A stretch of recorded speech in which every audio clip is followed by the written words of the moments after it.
Bonjour tout le monde. Hello, everyone.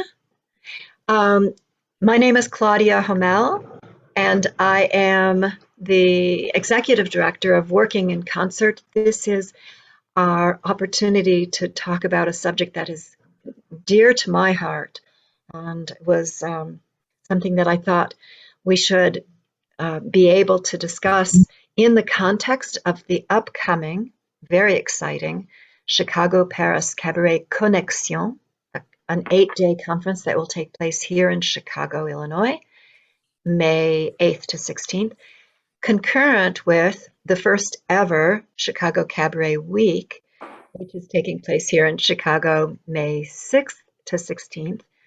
So during the day, we're going to be holding master classes and workshops and roundtables and informal meet and greets and opportunities for singers and performers and historians and authors to get together from Europe, principally from France, but not only, and from the US, principally from Chicago, but not only. And in the context of the this year's Chicago-Paris Cabaret Connexion, one of our leading guests will be Michèle Barbier, who was private secretary to Josephine Baker for a few years when Michèle was in her early 20s. And this got us to thinking. The Alliance Française wants to do a tribute concert to Josephine Baker. She was just brought into the Pantheon of France. It's the highest honor one can have. So there's a lot of discussion about who was Josephine Baker and why was she so important to the French, and why is she so relatively unknown here in the US. So that got me into looking at some books like Jeffrey Jackson's Making Jazz French. It's through Jeffrey that we have Rashida Briggs and also Rachel Gillett joining us, since he wasn't able to make it. Or this lovely book by Frank Kafsky on Black music, white business, because these are the questions that are being addressed as to how racism functions in the music world. Continues to, but obviously progress has been made. And then I fell upon, I almost think by accident, my local library had Travis Atria's book, Better Days Will Come Again, and I'm going, Arthur Briggs, who's that? So we will learn more about that. But all of these then, and I hope Rashida and Rachel can just tell us a little bit about each of their books, but these are all encompassing the questions of jazz, race, Josephine Baker, France, and cabaret. So with that, please let me introduce to you today's moderator. I've tailed this fellow ever since he became the commissioner for Chicago's Department of Cultural Affairs and Special Events. And when he retired just a few months ago, I said, no, you're not off the hook yet. I would love for you to moderate this discussion. And he takes all such things very, very seriously. So welcome, Mark.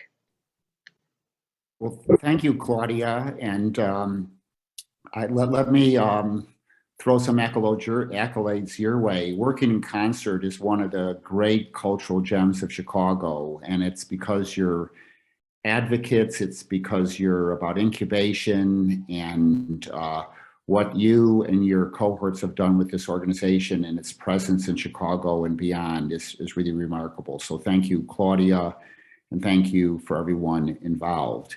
And let me begin with just a warm welcome to everyone attending this presentation and conversation regarding our topic, Making Jazz in Paris.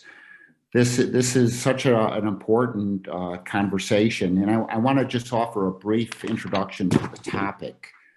So artists, writers, intellectuals, activists, and most notably musicians all sought refuge in Paris post-World War I. The indigenous African-American music known as jazz found a remarkably welcoming atmosphere in Paris. It began when a band of Black American Army musicians from the much heralded, much decorated 369 Harlem Hellfighters Infantry Regiment. Is that a great name? Harlem Hellfighters. I want to be part of that band. They were led by James Reese Europe and made a big hit there during a 1918 tour. From then on, a steady influx of jazz musicians continued to flow into Paris. Legions of Black musicians fled the racist laws and practices prevalent in the United States, opting instead for the relative acceptance and respect they were afforded not only in Paris, but across Europe. Paris may not have been a panacea, no France's vicious and deeply racist colonization of countries across the globe, but it was for some musicians a respite and for others even a refuge. And I just want to mention just a small list of jazz musicians from the United States, Black musicians who made their home in Paris. So Josephine Baker and Sidney Bechet and Ada Smith, better known as Bricktop, and Arthur Briggs and Coleman Hawkins and Dexter Gordon and Bud Powell and Kenny Clark and Johnny Griffin and Art Ensemble of Chicago and Louis Armstrong and Benny Carter, and the list could go on. Wow, this is the pantheon right in front of us, and all of them made their homes in Paris. So we have four panelists today, and I have to tell you, Claudia, this is just having been able to go deep into who these panelists are and their work.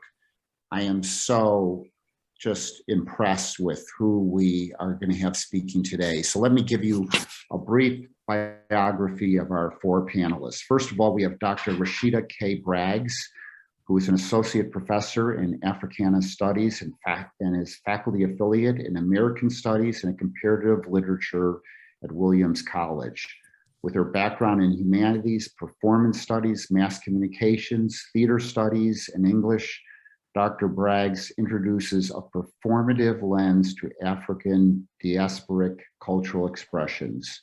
Her book, Jazz Diasporas, Race, Music, and Migration in Post-World War II Paris, investigates the illusion of a colorblind Paris that seduced African-American musicians, the strategies they used to thrive in Paris, and the transformations in personal identity that parallel jazz's own morphing identity. Dr. Briggs is also a dancer, choreographer, singer, and spoken word performer. How cool. Then we have Travis Atria. He is an author and musician. He has appeared in Rolling Stone, Vanity Fair, as well as several magazines and newspapers. His first book, Traveling Soul, is the definitive biography of R&B legend and Chicago native Curtis Mayfield. Thank you for Travis for bringing that gift to us. His latest, Better Days Will Come Again, is the epic true story of jazz great Arthur Briggs, a saga. And again, I did not know Arthur Briggs after reading the book. Boy, what a life. A saga that races from Harlem in the Renaissance to Paris in the Jazz Age to a Nazi prison camp. As a musician, he has performed at Bonnaroo and South by Southwest, and his albums, including his latest Moonbrain, have received critical acclaim. Our third panelist is Dr. Rachel Ann Gillett. She is an associate professor and lecturer in cultural history at the University of Utrecht and writes about race and popular culture.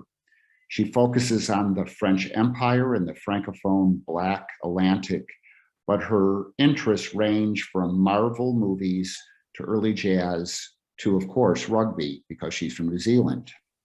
Her writing appears in blogs and magazines, as well as in academic literature, and she can be heard in Unsettling Knowledge, which is such a great name for a podcast, which is about how empire shaped European societies. Her new book is entitled At Home in Our Sounds, Race, Music, and Cultural Politics in Interwar Paris. And again, she is a performer. She's a singer and has performed in many choirs. And then our last panelist, Claudia already mentioned her, but imagine we are bringing onto this program someone who is a personal secretary to Josephine Baker. It seems impossible, but Michèle will be joining us. She has a new book that just came out, Josephine Baker, Les dernières années, la Renaissance d'une étoile. Michèle is a longtime collaborator with Chicago and Culture in Network, and she'll be a keynote guest at the upcoming Chicago conference. Michèle is also a wonderful performer and songwriter, creator of many programs celebrating the French language around the globe. And get this, she has a long history as a circus performer. So these are not just scholars that are with us, folks. They're dancers, choreographers, musicians, circus performers. What a delight this conversation is going to be. So let me just tell you quickly how we're going to move forward with this 2-hour conversation. First of all, I'm going to ask each of the 4 panelists to take about 5 minutes to bring their work to life for our audience. I'll then be peppering our panelists with some questions, and it'll be fast-paced as they respond to those questions. We'll be giving some extra time to Michèle so that she can bring to life with translation her journey with Josephine Baker. We hope to have enough time to open this up to the chat for questions from you that you post in the chat that I'll deliver to our panelists, and then we'll have a spirited closing with closing remarks and a couple of more comments from Claudia. So with that, let's begin with the presentations of our panelists. And Rashida, I'm going to turn this over to you, and I can't wait to hear what you have to say. Thanks so much. Thank you again to the organizers. This is a wonderful opportunity, and it's lovely to see everyone's faces. I hope everyone's doing well. My name is Rashida K. Braggs, and I'm going to talk with you a little bit about my work, how I got here, and also what I'm working on now, which makes a really good fit with this attention to cabaret and to Chicago in particular. So I'm going to share my screen briefly to get into that.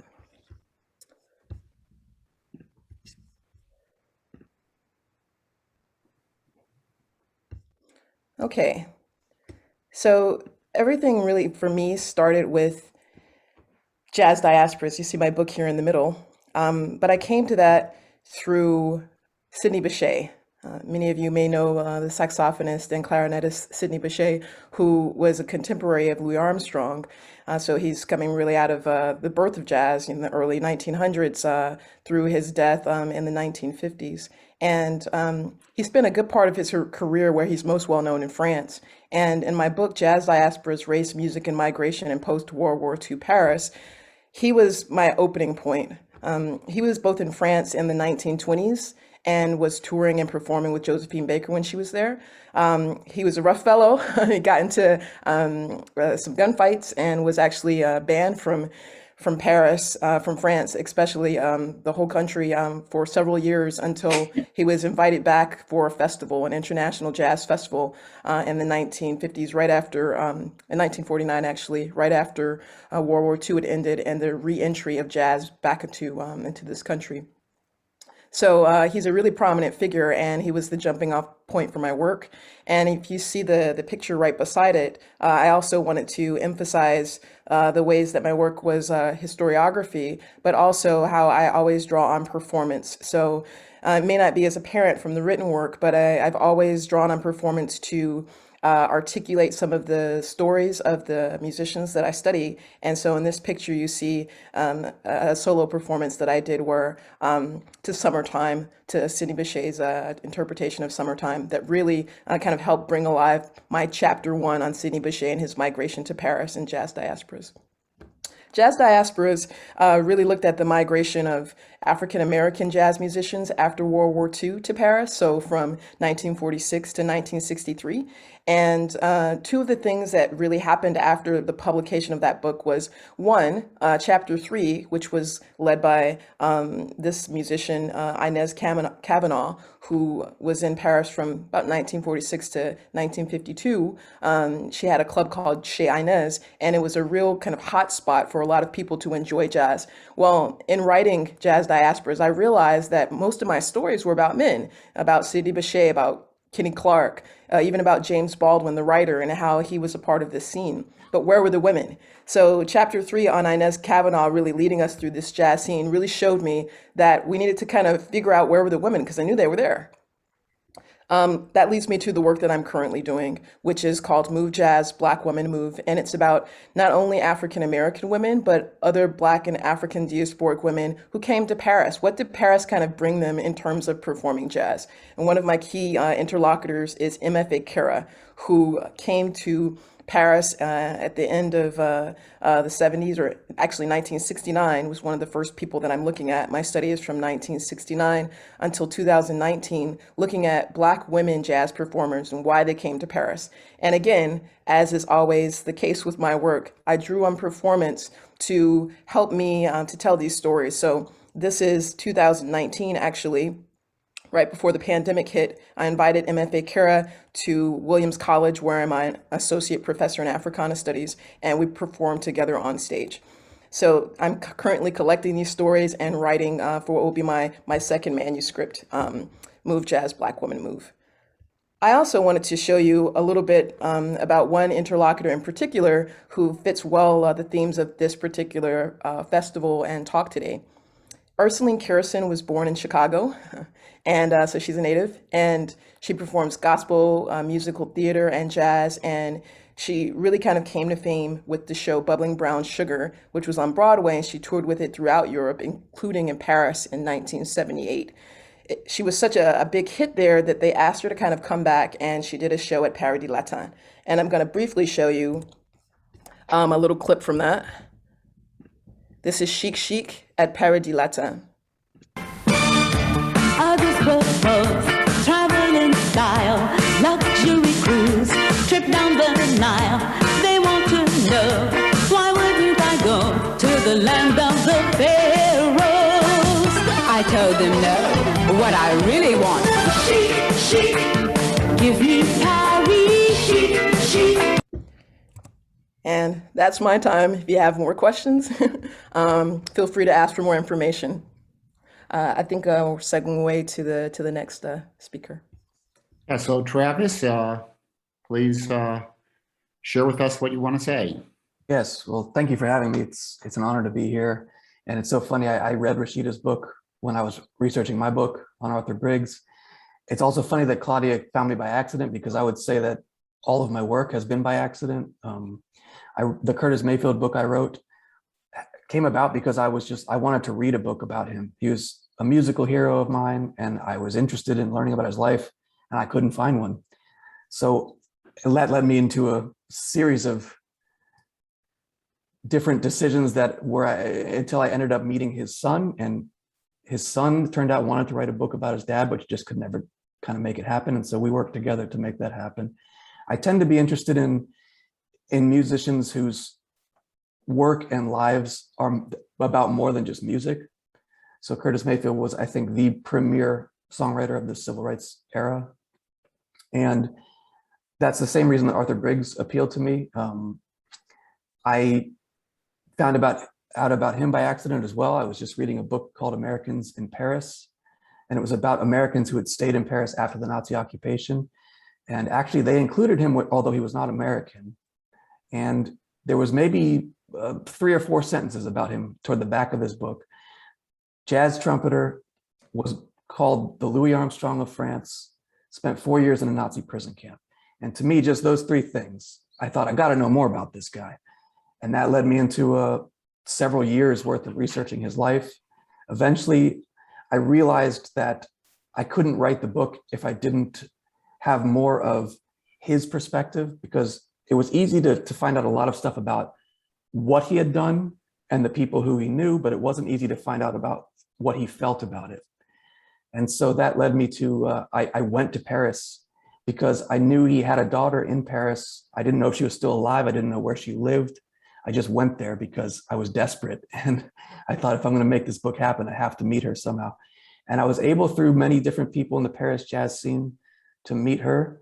And she, as it turned out, just had an absolute trove of information. Arthur Briggs had recorded his entire life story, an oral, I guess you could call it oral autobiography. She gave me access to that. And with that, I kind of had the heart of my book. And, I'm really approaching writing mostly as a musician. I was playing the guitar and interested in music since I was maybe 11, 12 years old. Rock and roll was really my thing, and blues, and later R&B and hip hop. I wasn't terribly knowledgeable about jazz, but I was lucky in the fact that my dad was the one who was always kind of showing me, the music of the rock and roll era, the important stuff, the Beatles and Led Zeppelin, but he was also always letting me know where that music came from. So he might show me the Beatles, but he would also show me Chuck Berry. Or he would show me Led Zeppelin, but he would also show me Muddy Waters or B.B. King. And so I knew from a very early age that there was this kind of other story to rock and roll music. And then I became interested in American history in school. And I think if you're interested in American history and American music of the 20th century, it's not going to take you very long until you hit issues of race. And so, I have just been fascinated by these things, by this amazing music and these amazing stories that have come out of sometimes incredible difficulty. And I try to write about it when I can. And I try to write about it respectfully, with the knowledge that, there was a long and uncomfortable history of kind of white people telling these stories. And I try to always keep that in my mind while I'm writing, and do it in the most respectful way possible. And so that's how I got into these stories, and that's how I'm here. Thank you, Travis. And now we'll turn the mic over to Rachel. Well, thank you so much. And it's so wonderful to be here, and also to talk about my passion and how I, like Rashida and Travis, fell in love with certain characters and certain aspects of their experience. And this led me on an interesting path to where I am now. And in my case, I was fascinated, not by Josephine Baker, actually. And part of my book has been trying to avoid Josephine Baker, but she is unavoidable. You cannot avoid Josephine Baker when you talk about jazz in France. But I was fascinated by the story of Ada Bricktop Smith. And flaming redhead, so I felt an affinity there. And I was fascinated by the story of African-American performers who found freedom during the jazz age in France. And I've always loved the 1920s. When I undertook my PhD, I had the French language. I was studying in a program that asked us to think about encounters and exchanges in history.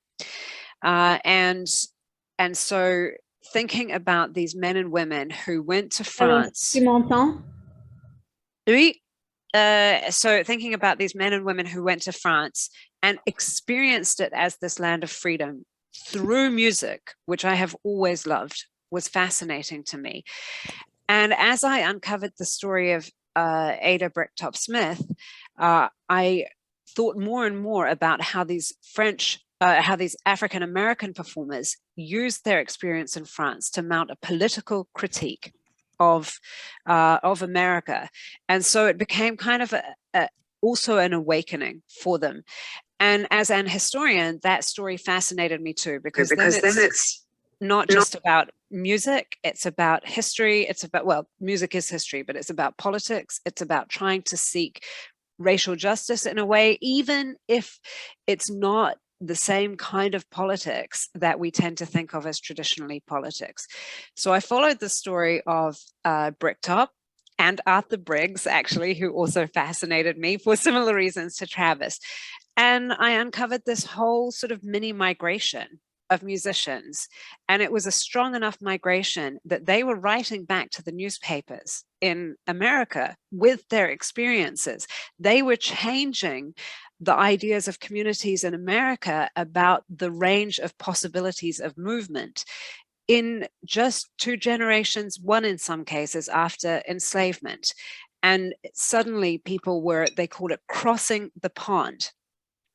And so this idea of crossing the pond became the foundation of my PhD. And then as I went back to the archives, I stumbled upon these amazing testimonies from Black French women who were less than thrilled about the jazz craze.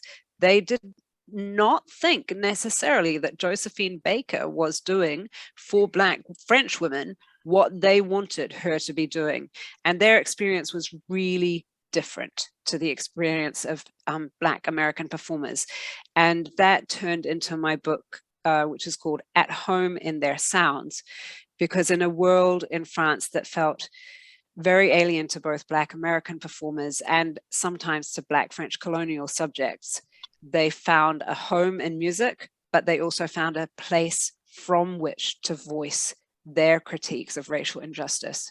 And I think that's a great place to turn it over to the next speaker. Thank you, Rachel. And now I'm going to invite Michel Barbier to come forward, and there will be Moi, je t'entends, mais... we'll have a translation for Michelle. So Michelle, you have 5 minutes to make some opening remarks. Before she starts, just to say, Okay. if everyone chooses the globe that says interpretation, you will hear, we think that in order not to hear 2 languages simultaneously, you need to pick the language you want to hear. So if everyone sees the globe at the bottom, that's with the word interpretation, and pick your language, I think this will work. This is the first time we're trying it. So Michelle's going to speak and Susan will translate into English for us. Je t'entends, oui. Ah. Oui, je vais parler un petit peu pendant 5 minutes, c'est ça? Oui.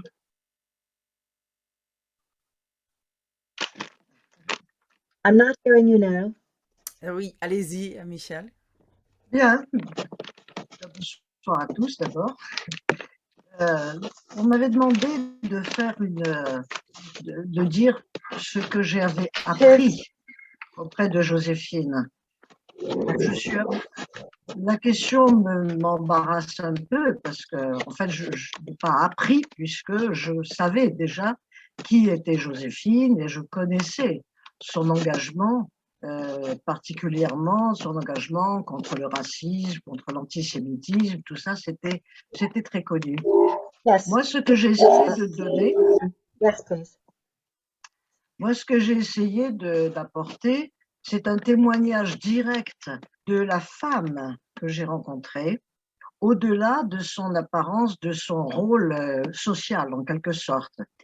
J'ai eu la chance de partager son quotidien pendant 2 ans, et à une époque qui était extrêmement difficile pour elle, et j'ai voulu rendre hommage à son courage, avec le courage avec lequel elle avait affronté toutes les difficultés auxquelles elle était confrontée, et puis réaliser tout ce qu'elle voulait faire. Et elle y est parvenue. Et ça, c'est un peu l'objet de mon témoignage, c'est justement de montrer qu'elle est arrivée, elle n'est pas du tout, elle ne se laissait pas, c'était une battante, elle ne se laissait pas abattre par les difficultés. Au contraire, quand elle était contrariée, il fallait qu'elle gagne. Elle n'était pas soumise, elle ne se soumettait pas au destin, etc. Non, il fallait que tout soit conforme à ce qu'elle voulait. Or, ce qu'elle voulait justement, outre le fait de récupérer son château des Milandes qu'elle avait perdu parce qu'elle avait fait effectivement des erreurs comptables, ça n'était certainement pas une femme d'affaires, ça c'est sûr. Mais elle voulait donc récupérer les Milandes, mais surtout aussi retrouver sa place dans le grand circuit des grandes vedettes internationales.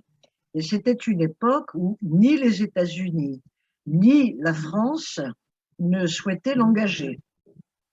On l'a considérée comme passée de mode, on l'a considérée comme finie, puisqu'elle avait eu toutes ces difficultés.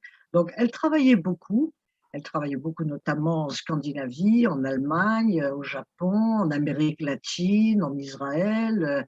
Elle avait toujours son agenda bien complet, mais elle faisait face à toutes ces difficultés et en même temps, elle ne renonçait pas du tout à ce qu'elle considérait comme sa vocation première, c'est-à-dire montrer par ses enfants que la fraternité était possible.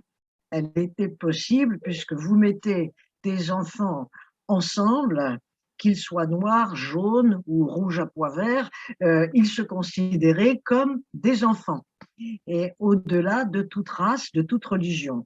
Et ça, elle tenait beaucoup à ce symbole, donc, qui était l'idéal de sa vie. Finalement, c'était de montrer. Il ne faut pas oublier que Joséphine, quand elle était petite fille, elle n'était pas tout à fait noire, ni tout à fait blanche.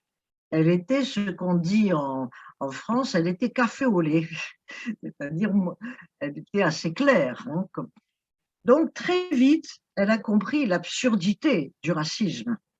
Parce que pour certains, et dans sa famille, pour certains, elle était un peu trop noire, et pour les autres, elle était un peu trop blanche. Or, elle était elle-même. Donc, elle a très, très, très vite compris à quel point cette notion de racisme était absurde et criminelle, puisqu'elle a connu les événements de Saint-Louis. Elle a connu toutes les pogroms contre les Noirs. Elle a connu toutes ces injustices. Elle a connu aussi la misère. Elle a quand même, toute petite, un lourd bagage. Et ce bagage, elle l'a sublimé. Elle en a fait quelque chose d'exemplaire. Elle voulait il fallait surmonter tout cela. C'était possible. Et elle a très vite compris aussi que c'était en se montrant en tant qu'artiste qu'on l'écoutait. Donc, le fait de danser, d'abord c'était une danseuse avant tout, ensuite elle s'est mise à la chanson plus tard, d'être aussi un peu fantasque, comme c'était la mode et comme on le lui demandait, ça lui permettait d'avoir une parole, ça lui permettait aux gens d'écouter ce qu'elle avait de profond à dire.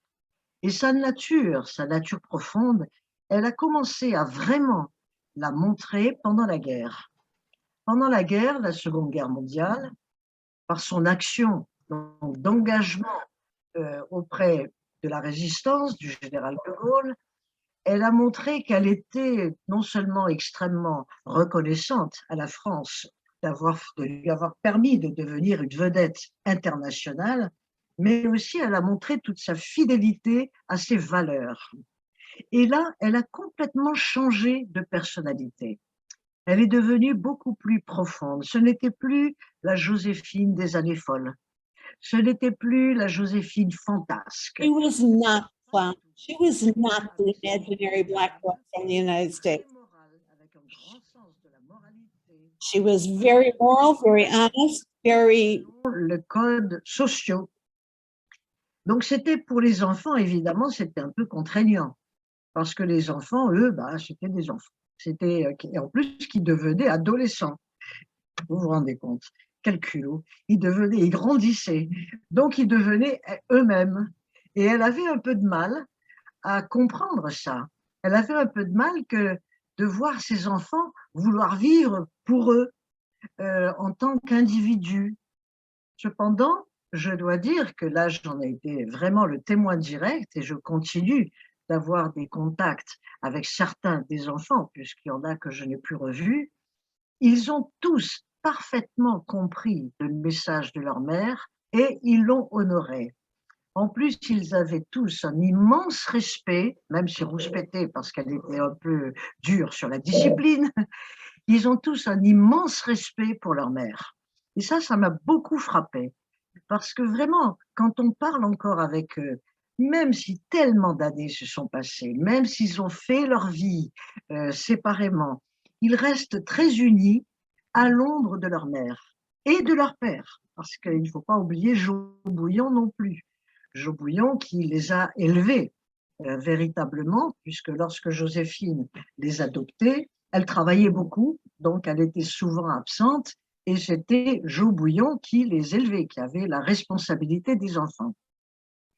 Donc j'ai toujours été, si vous voulez, émerveillée par l'attitude des enfants vis-à-vis de, non seulement de leur mère, mais de la femme exceptionnelle qu'elle était, dont ils avaient vraiment conscience. Et en même temps, Joséphine, bien entendu, je la trouvais tout à fait And attendrissante. Michelle said that, oh my God, she was so exhausted. Michelle said that she'd come home and she'd be discouraged and just want to plop on the couch. And she wasn't going to do that. Excuse-moi. When something negative happened, she just turned it into something positive because that's what made her go.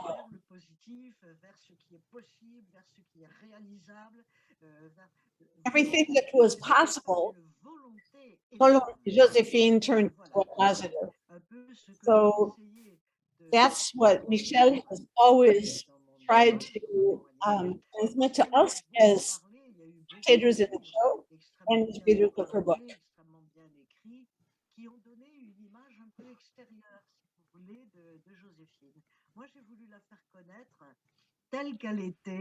So I, Michelle, in the book, want to show the public all of her strengths, her weaknesses, her dreams, all of her efforts in becoming a Black star, traversing the Atlantic and having to really try to belong to two different cultures in two different languages. And she had to fight uphill. And you know what? Michelle is standing there thinking, oh, this woman. Michelle wants to add something. Today is the elections in France.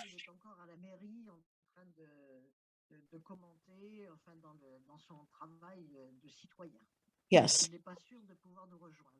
Okay, and so here her friend is not sure because today is the elections in France.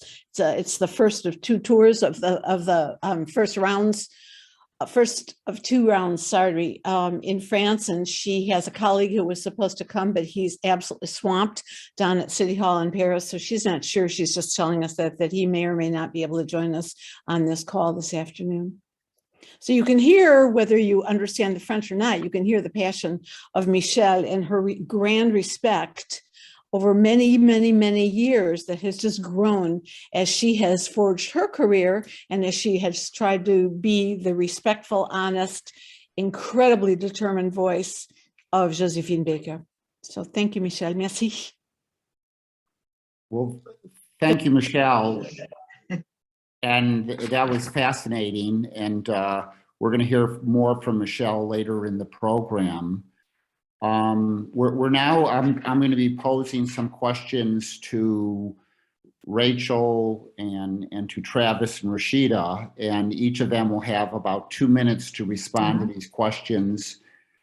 They're big questions, and they're going to try to bring a gem of an answer to that big question, and we'll move through those, and then we'll hear from Michelle again. So let's go with the first question, which is, African-American music known as jazz found a remarkably welcoming atmosphere in Paris.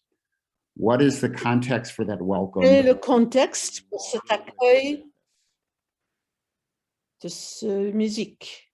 Tu m'entends, Michel? J'entends, oui, j'ai pas compris la question. Alors, il veut savoir quel est le chemin du Especially in the early days. For instance, when Arthur Briggs first went over in the mid-20s and when Josephine Baker was first there, it was, from what I understand, it was seen really as a fad, as a trend.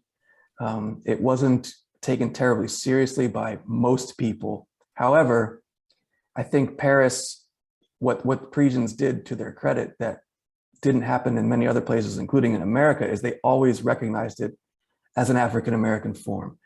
So even in America at the time, there was groups like the original Dixieland Jazz Band, which was a white jazz group that was claiming that they had invented jazz. And so I think Paris gave African-American artists a place to go and perform their music and have it be recognized as their music, which I think was hugely important. And one of the reasons Arthur Briggs left, and I think a lot of musicians in America were facing this, is that there became especially in New York at that time, he was in Harlem, there became an issue with the musicians' unions where Black musicians couldn't even get jobs anymore. And so it was the exact opposite in Paris, where it was to the extent that for many years, serious musicians like Arthur Briggs would be frustrated because in Paris, almost all they cared about was having a Black face on the bandstand. They didn't care even if you could play because they didn't quite understand what the music was yet. So I think there was positives and negatives to it, but the major positive was the fact that somebody like Arthur Briggs, who couldn't even get a job in Harlem, could come to Paris and be not only working constantly, but celebrated. That's all I have to say. I'll just Thanks, Travis. And now Rashida. Yes, I wanted to talk about the war and the wars rather, and how big a role I think the role that the wars played in the French kind of, I guess, encounters, to piggyback on what Rachel was talking about the importance of counters with African Americans and jazz specifically. Mark, you mentioned the Harlem Hellfighters at the beginning of your introductory comments, and that with the Harlem Hellfighters and during the First World War were some of the first times that the French encountered jazz. They listened to some of the instruments and just thought, whoa, like this is making a different sound than I've ever heard. What is this? And so there was a great bit of fascination with jazz and also a great deal of respect and honor and appreciation of American soldiers who contributed to both world wars, but especially African American soldiers. And when we think about World War II, there are really kind of two golden ages of jazz, the 1920s and then the 1950s. So when we think about the 1950s in jazz in Paris and how it was still welcoming to jazz musicians, I think it went both sides. You know, a lot of African-American soldiers like Kenny Clark, the drummer, like John Lewis, the pianist, they spent time during the war in Europe and in France specifically and really wanted to come back. They felt welcomed. And on the side of the French, they felt that jazz became this freedom music. It became the counterculture. And in listening to it and supporting the music, they were in some ways resisting the occupation. So in the façon de résister à l'occupation allemande. Donc c'était aussi une déclaration de solidarité avec la France. being the support of African Americans in their Oui, alors là, struggles against oppression and really kind of listening to the music, performing the music in support of freedom, really. Thanks, Rashida. And Rachel? Yeah, so I'm so glad Rashida mentioned the war because I'm going to skip back to the First World War. And, one of the things that leaped out to me in the archives when I was beginning to study jazz was a clipping that said, "Why has jazz taken over Paris?" This was in a French newspaper. Well, after the war, one could hardly bear to enter the concert hall and hear the classical strains of Mozart. I forget which composer they mentioned. It felt ludicrous. So the fun sounds of jazz seemed somehow more appealing. So that was from the French side and as a sort of experiential, visceral thing. And then from the African American side, I mean, Noble Sissel, Rashida's going to correct me here, or Travis is. He writes for a French newspaper that is really interested in building solidarity between French and African Americans, Black French and African Americans. And he reports his first encounter with the French, and he confirms this, that they were blown away, as Rashida said, in the 1920s, by these sounds. So in August 1918, Cecil and the Harlem Hellfighters performed in the Jardin des Tuileries. And he writes later, he says, us dusky players finished our first selection and, quote, a shout went up from the multitude that must have been heard by the Kaiser in Germany. And so there was just this tremendous enthusiasm. And I think the jazz players felt that and felt welcomed by that. And the war and the despair and the gloom of war and the disillusionment with Western high art and with ideas about the modern and the nation state, that disillusionment was so profound that jazz, I think, felt like something fresh and new and an alternative to these things that had led to such catastrophe. Thanks, Rachel. And just everyone understand the agenda here. We're gonna a couple of questions specifically to Travis and Rachel and Rashida, and then we're gonna bring Michelle in, and I have some special questions directly for her. So our second question, France is full of tensions and contradictions. We will see it in today's election, right? We have the ideals emanating from the Enlightenment and the French Revolution, and on the other hand, we have the viciousness of the French Empire with its colonialism and racism. How did these tensions play out in the Parisian jazz scene? Rachel? Yeah, well, I will continue right along because as jazz came into France, I think one of the things I always do is try and look at the people who were responding both to empire and to jazz. And actually, the fascinating thing is some of them were responding to both at the same time. And there's plenty of print commentary about this. And so one of my favorite gems, as Mark asked us to share, is from a woman called Jane Nardal, who responds to the influence of Josephine Baker. And Jane Nardal and her sisters were amazing women, highly educated from the Caribbean, French Caribbean, Martinique. And they look at the arrival of jazz with delight in some ways, because it brings Black culture, sort of Afro-diasporic culture, into the French imagination, into the French scene, and wins great attention, visibility, and respect for African Afro-diasporic culture, but also, you know, for Black women.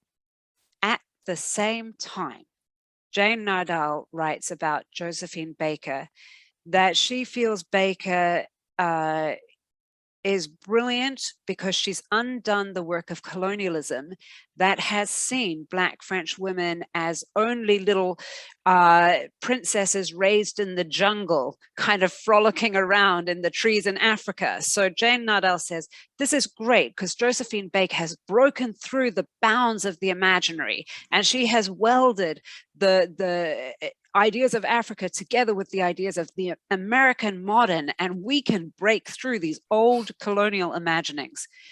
And yet, she says, she still plays the exotic doo-doo, the doll, the puppet, the kind of exotic fantasy. And now, says Jane Nardal, it falls to us, Black educated French men and women, to transcend Josephine Baker, and she uses very much this kind of language, and to add our own humanistic intellectual work onto the imagining that Josephine Baker is now creating.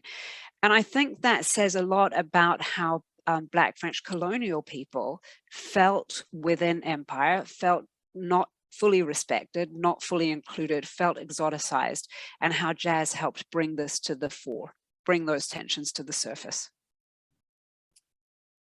Thanks, Rachel. And Travis?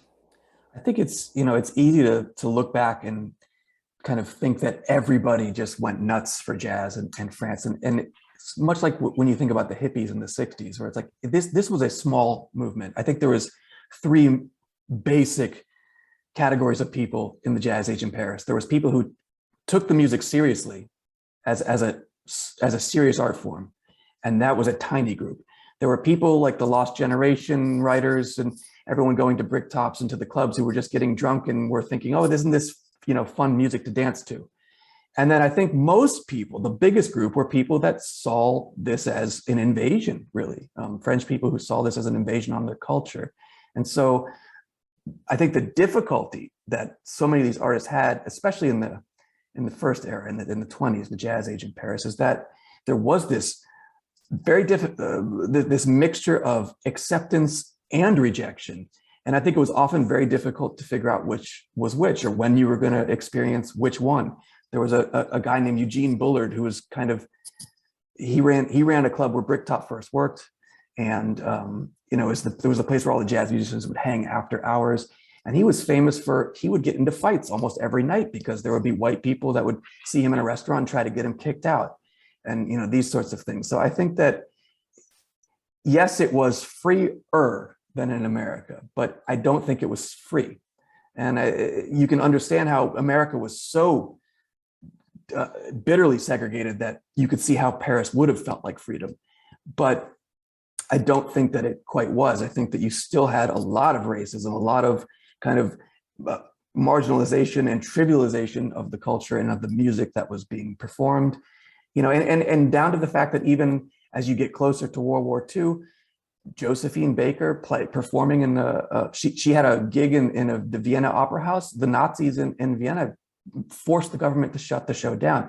There was a jazz show that took place in this opera house, and that was one of the main things that the Nazi Party there used to kind of drum up hysteria of what is happening to our culture. These people are coming and taking us over. So I think it's important that we recognize that even though there was this beautiful space for these African American artists to exist, compared to what they had in America, it wasn't always beautiful. I mean, really, it was sometimes almost just as bad. And Rashida. Wow, this is like a wonderful moment to really kind of augment what my colleagues have said, and it's just great to be in this space.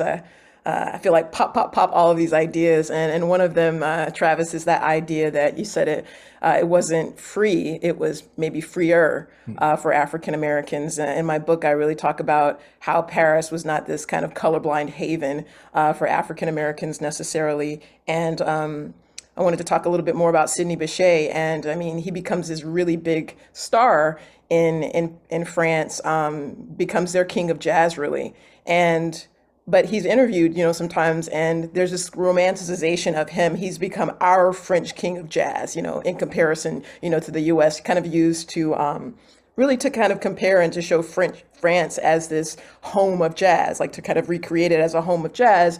And at one point, Sidney said, to use our current lingo, don't get it twisted. I am here, I am in France, and there are opportunities here, but that doesn't mean that I don't see what you do to Algerians.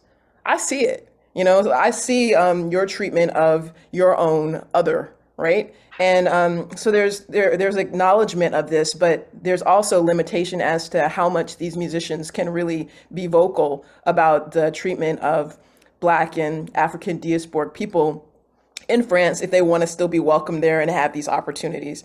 And I wanted to kind of piggyback on what Rachel was saying about Jane Nardell, and to look at another writer, James Baldwin, who wrote a lot about jazz and music culture in Paris at the time. And in the 1950s, he wrote a book, Notes of a Native Son.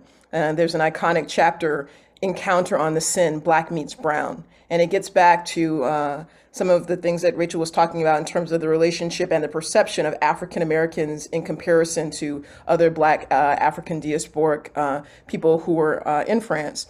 In that essay, James Baldwin really starts off with entertainers and says that entertainers and jazz musicians in particular are still welcomed, but they have to do kind of a lot more to stand out because there's a difference in terms of the perception of them. He also talks about the differing perceptions and the treatment of African Americans in relation to white Americans who are visiting, and also African Americans in relation to some of the the African diasporic students, who are coming from the Caribbean, who are coming from West Africa, all of these colonized and formerly colonized places. And he gets to the kind of tensions, to get back to the original question, between African Americans and other African diasporic people who are in Paris at the same time, because their perceptions of their race and also the treatment of them based on their race, but not only their race, their national identity, their national connections with France really kind of comes into play as to how they're perceived. And you hear this all in the jazz scene, but it's also noticeable that you don't see a lot of French of African descent at these clubs. You don't see a lot of them performing in these clubs because there's an isolation and an alienation between African Americans and African diasporic musicians, primarily, unless you're in the entertainment scene and can have this kind of collaboration. Thanks, Rashida. And this next question, we're going to continue with you because it's a question that really is very much a theme in your book. So jazz is an African-American musical form and now also a universal musical form. Talk about the tension in that statement as it played out in the Parisian jazz scene. So in my book, Jazz Diasporas, Race, Music, and Migration in post-World War II Paris, I have a chapter on Kenny Clark, the bebop musician, chapter 5, and it really looks at the ways that he was on the kind of precipice of jazz being considered a quote unquote Negro music to when it becomes more of a quote unquote universal music as we know it and talk about it today. It's this kind of global music that is recognized. And I'm sure that my colleagues will talk about all of the kind of like jazz discourse that really kind of documents this shift, especially like in France, of this more kind of welcoming and almost kind of claiming of jazz as not just African-American music. The tension behind jazz becoming universal is that does it lose its African-American history? Does it lose the knowledge of all of these performers who came from the U.S. and who are Black, and all of the kind of the sense of struggle and fight for freedom that I talked about earlier that became attached to the music? Does it lose that when it becomes global or universal? And so that's part of the tension. But the other part of the tension is that France in particular, with its policies of an indivisible community, of one sense of like French citizenship, where every French citizen is considered to be the same. We will not like distinguish religious identity. We will not distinguish racial identity or ethnic identity after people are here. If you're French, you are French. So if we think about jazz and jazz performance and jazz culture, in France, does it risk erasing its ethnic and racial heritage if we just think about it as universal and as like one? That's the danger, or one of the dangers. Thank you, Rashida. And Rachel? Yeah, so that's a fantastic place for me to pick up, because I think this was really apparent to the people to the Nardals, to the French Caribbeans that I talk about as well. This risk of Black music kind of becoming essentialized and universalized and seen as this one undistinguished mass. And that's one of the things that Jane Nardal also wrote about. She said, we want people to understand that the Begin, which is this French Caribbean music, is different to jazz. And this is the sound of our homeland. And this is the spirit of the Antilles, the French Caribbean. And so I think they were scared that, or they really wanted actually to differentiate between the Afro-American sound and the jazz sound and the sound of the French Caribbean, to honor the differences between those peoples and the local specificities. And they worked really hard in having concerts, different bands. They jammed together sometimes, and there was a fantastic kind of cosmopolitanism in that, a fantastic meeting and encounter. But many French Caribbeans, and in fact French West Africans and African Americans, were really conscious that their music also spoke to the differences between them. And I've sometimes thought of this as a kind of braided identity, like a hair braid, where you have this wonderful linking together of this global music. And yet there are lots of differences between Black musics, and those were important to people at the time as well.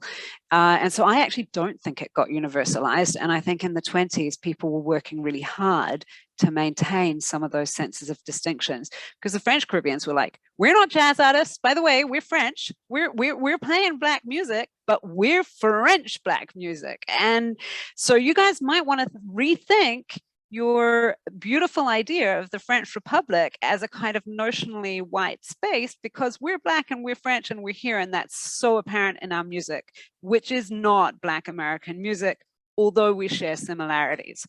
I hope that's something. It definitely is something. And Travis. Yeah, well, I mean, it wasn't all jazz. There was a Cuban craze, kind of an Afro-Cuban craze in the mid-30s in Paris. But I think Arthur Briggs is a great guy to talk about for this question, because he was from the island of Grenada. He wasn't technically African-American. And so for him, I think jazz was an assumed identity. He moved to Harlem when he was a teenager and fell in love with, it was ragtime at that point, but he fell in love with this music and spent the rest of his life pursuing it. But I think for him, and I think for many of the jazz artists at that time, they wanted to push it as far as they could. He traveled everywhere. He traveled to Russia. He traveled to Egypt. He traveled to Finland and Sweden. He was like a Johnny Appleseed of jazz.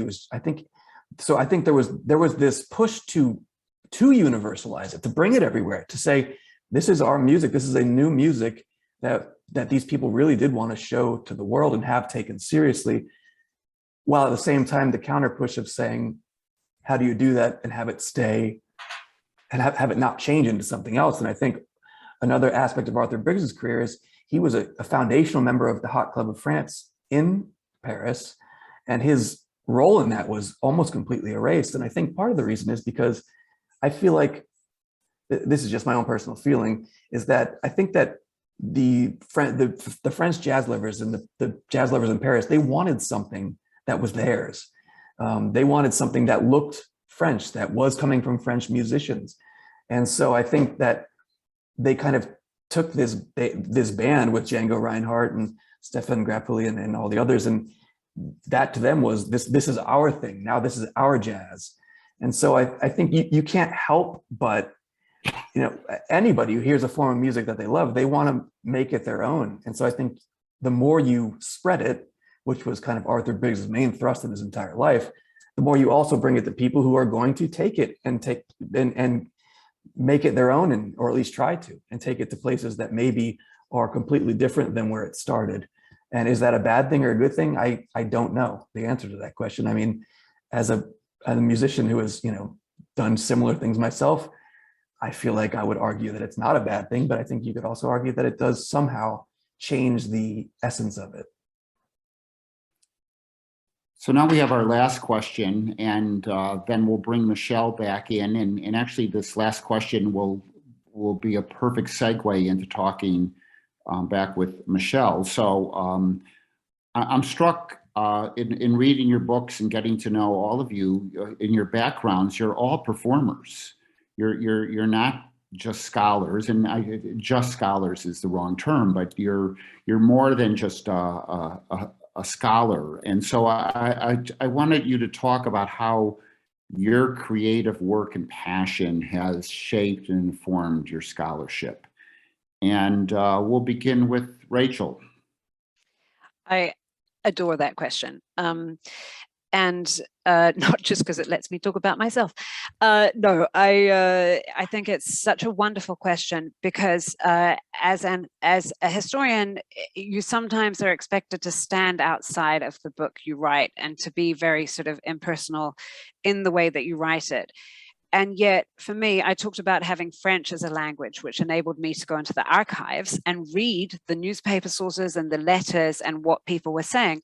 I also have music as a language, and I have performed it, and I have been in choirs. And so this meant that I was able not just to read music, and a lot of the music isn't written down, or some of it is, but it's written down different to being performed. But I could understand what it meant as a performer to step on the stage and kind of try and sell your music. I could also understand what it means to hear music and sing with other people. You breathe together, you feel together, you move together. And so I think this understanding of how music works to build community and to divide, you know, and to ignite passions, and how it feels to do that as a performer helped give me an insight into the performers I wrote about, but also into how the communities responded to the music and how music works in the world, that it has like an emotional impact, that it has a collective impact. And I think that personal connection with music really informed my book. It made it a better book. And just as a very quick personal anecdote, wherever I've been, and I have lived in New Zealand and America and Paris, and I've been very lonely sometimes. And one of the first things I would do is join a choir and sing the music that I know and I was brought up with and I love. In my case, I'm a super nerd. It's like church music. But this meant I had a place to go and people to be with and breathe with and share with. And I think when I began to write about why the Begin, this French Caribbean music, was so important to the French Caribbeans that I wrote about, or why jazz communities were so strong, that was in fact informed by a kind of experiential knowledge that came from performance. So I love that question. Thank you for asking. And Rashida, who dancer, choreographer, spoken word, performer, singer, go at it. Yes, I'm a performer scholar. I was probably I think I was born like bopping out of the crib. So I think it's a great question as well. And I just wanted to give another shout out to my PhD home, Northwestern, down the road from you all in Evanston, because my doctoral degree is in performance studies in the School of Communication at Northwestern. So I come by it naturally. Performance has always been like my inspiration, and also for my scholarship, it has opened up new research questions, and it's helped me kind of address, you know, some of these like pesky questions. So in the opening slide that I showed you when I was introducing myself, there was a picture of Inez Kavanaugh, who I talk about a lot in chapter 3 of my book. But being able to kind of get to that, before I got to that, I created a creative nonfiction piece, imagining what Inez Kavanaugh must have thought when she was in Paris in 1946, right after the end of the war, with all of these musicians, and she was one of the rare women. How did she get on stage and sing with them? How did she travel with them? What must it have felt like to be there, like right after the war, and how people thought about jazz and her on the stage? Writing creative nonfiction really helped me kind of imagine in ways that are not as supported or, you know, not as feasible in traditional scholarship. And as I said, it has helped me explore research questions. So you also saw a picture of me performing beside the picture of Sidney Bechet. I've written 2 articles that are based on my solo performances on Bechet. And I remember coming up with exercises as well in the classroom with students through the experience that Sidney Bechet had traveling diasporically. You know, diaspora is this huge word, right? And so my question for students was, what does this mean? What does this mean in our bodies? And so I shared my solo performance with Sidney Bechet as I traversed across the ocean from the US to France, and imagine what he must have moved like, what he must have sounded like through my own body. So performance leads me to this embodied knowledge that is really important, and that I think that sometimes we kind of miss out on when we are closed up in the archives, or even talking to someone. We might miss out on this embodied knowledge. And then I guess the last thing I would say is that in my current work, you also saw an image from the album cover from MFA Cara, and also saw me dancing beside her. And I'm coming to learn that performance is also a collaborative space where I can perform with my interlocutors, but I can also use that as a model for how I do present collaborative scholarship. You know, how can I not only share their stories, but mine alongside it, and learn through that collaborative embodied knowledge that we have, like being on stage together. Thank you, Rashida. And Travis, I think it's correct to say you're a working musician, and your Moon Brain just was released in the last year. And so clearly performance is part of who you are, and talk to us about it. Absolutely. I mean, I've spent 20 years playing on stages and making albums. And I think for me, it helps me to get into a person like Arthur Briggs and understand who he was better, because, you know, the only thing he cared about was playing his trumpet. I think if he could have given up everything else about life and just played music, he would have. And, you know, it helps for me to really get into the moments that I consider to be some of the most important moments of the book. For instance, when he is just before he gets arrested by the Nazis, he gives away his trumpet, his own trumpet, to a friend of his who was a white trumpeter musician. And he said, look, I can't play anymore, but you can use this. You know, and I feel like I can understand emotionally what that must have felt like to give away your instrument at that point. I feel like I can understand, I can almost get inside of him and understand what it must have meant to him when he was thrown into the Nazi prison camp, to have music as the one thing that he could hold on to while he's starving, and, you know, living through three of the coldest winters of the 20th century on record, in a wooden hut where he's just covered in lice, and he's eating, you know, thin soup with worms in it. That's all he gets to eat for, you know, for his whole day. That's what he gets to eat. And the fact that he has music, they allowed him to form a little makeshift orchestra of the prisoners, and that saved his life. And I think as a musician, it helps me really tap into the emotion of it. I think anyone can kind of intellectually understand why that might be nice to be able to play, but the emotion of what that means when you are at the lowest point to have an instrument in your hands, you know. And I think, to me, that's the story of Arthur Briggs, and the meaning of his story is that his love of music was more powerful than even the Nazis. They tried to do everything they could to kill him, and he would just refused. And it was music, I think, that gave him the strength to, you know. And the last thing I'll say is my favorite scene, part of his entire life, my favorite part of the whole book, is he was forced to play a command performance for the Nazi commander of occupied France. And after he's done with it, he put together this concert. He wanted to impress this guy. He was such a showman that he said, we're going to do this right. He played Beethoven's Fifth, and he played the Blue Danube, and several other pieces where you think, if you're in a Nazi prison in the middle of winter, these are not the pieces you're trying to play. And he did so incredibly that this man asked to see him afterward. He was shocked that a Black musician could play Mozart so beautifully. And the Nazi commander of France says to Arthur Briggs after this concert in English, I never thought it was possible. I never thought I could see this. And Arthur Briggs answers him in German, there's a lot that you don't know.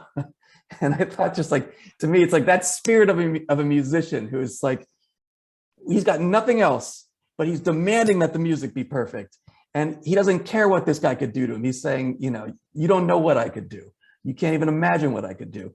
And so I feel like for me, that's just something that I can understand from a more personal perspective as a performer and a musician. Thank you, Travis. So now we need to bring Michèle back and hear more from her. And Michèle, two questions that I would ask you to respond to. The first is your life as a performer, and it's how it's shaped how you see the world. A circus performer, a songwriter, a musician. So if you could share with us your experience as a performer, and then Michelle, if you could maybe talk a bit about what you personally learned from Josephine Baker. So I'll turn it over to you, and I'll remind everyone they should go to the below on their bar to get the English translation. Michelle?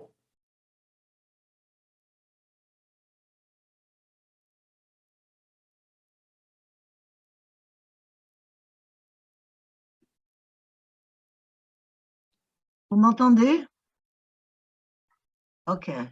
Je dirais d'abord que je suis un petit peu surprise de ce que j'entends. Pour moi, j'ai une vision un peu différente. Enfin, je vais pas répondre à la question tout de suite. Pour moi, Joséphine n'a pas été connue comme chanteuse de jazz. D'abord, quand elle est arrivée en France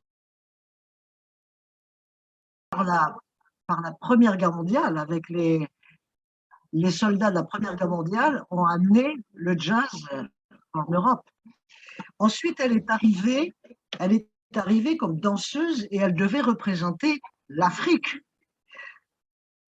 Parce que c'était dans le cadre de la grande exposition coloniale. Un moment, Et Michel. elle était épouvantée Un moment. d'ailleurs à Est-ce que l'idée. tu m'entends?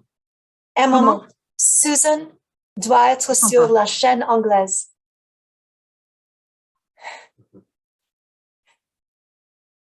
Allez-y. Je recommence tout? Oui, bon. Oui, je disais que pour moi, je n'ai pas la même vision de Joséphine. J'ai entendu des choses absolument passionnantes, mais Joséphine n'a pas été célèbre, n'est pas devenue célèbre en tant que Fame as a jazz singer because she was, first of all, in the beginning, she knew how to sing, and then she was a dancer.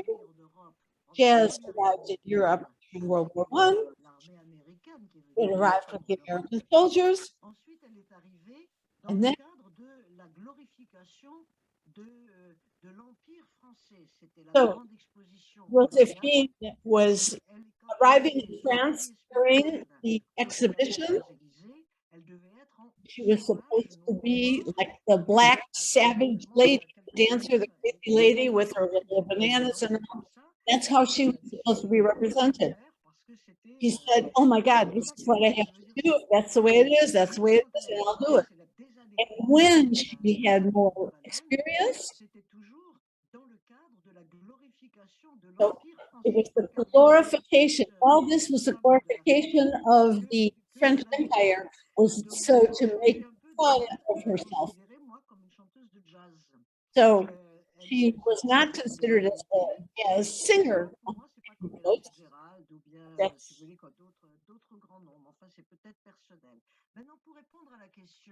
so now to get to the question, what did I understand from Josephine Baker? First of all, a tremendous humility, an enormous humility, because she was very humble, very kind. She did her best. But she never really was into herself. She wasn't there to vaunt.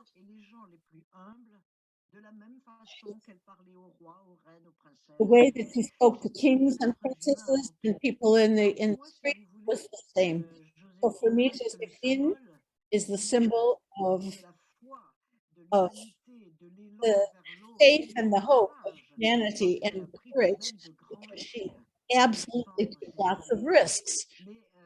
She was a Black woman coming across the ocean, and that's what I think stays with me. What have I learned from her? An entire person, an entire honest and humble lady. Merci, Michel. Je ne sais pas si j'ai répondu à votre question. Si. Je n'entends pas.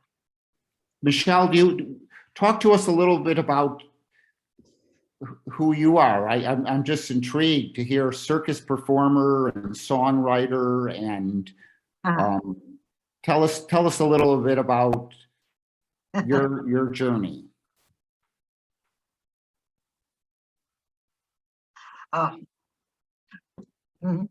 C'est bon. It's okay now. You can. Yeah. Yep. Oui. I'm not as interesting as Josephine. Come on. Josephine taught me how to speak, and that's what I say in the book. And I'm going to say it when we do our workshop in a few weeks here in Chicago. The advice that she gave, everything she explained to me, how to get on the stage, how to be a real performing artist, what to do at the beginning of the show, how you transform one part to the other. I had started a career as a singer, but then I went immediately into theater, and theater is always very, very important in my life. I went into the circus. I did 30 years in the circus. I had my own circus, and the last time that I met Josephine, she said to me, "Oh, I'm so happy that you're in the circus, because these are good people, clean values, people with values." So she said that sparkles and sequins, that's to dazzle the public. It's not real people. Circus is real people. Generosity, yes, a good rapport with the public. Circus. And Michelle is saying that was so touching to me. But you'll have to have sequins and sparkles to make people dream when they're at the circus. So I love that. So afterwards,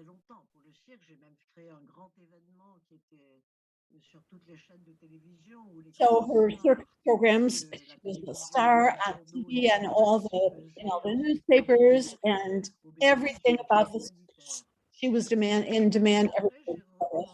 And then afterward, she started to do theater again. I wrote and continued to write. I don't have the dimension and the bravura of Josephine Baker.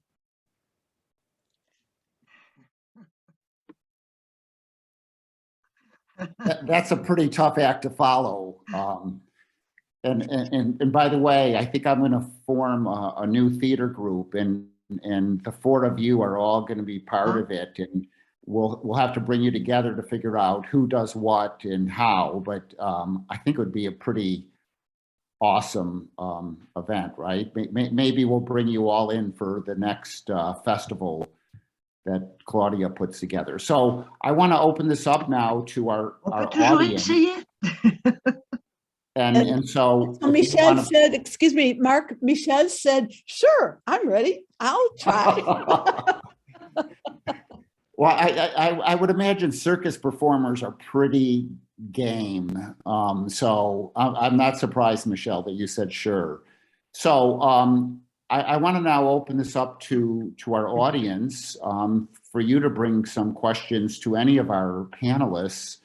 Either you can post it in chat, or, it's a relatively small group, so I think it's fine if someone just wants to make him or herself known, but let's hear from you and what you want to hear from or want to know about that the panelists can respond to.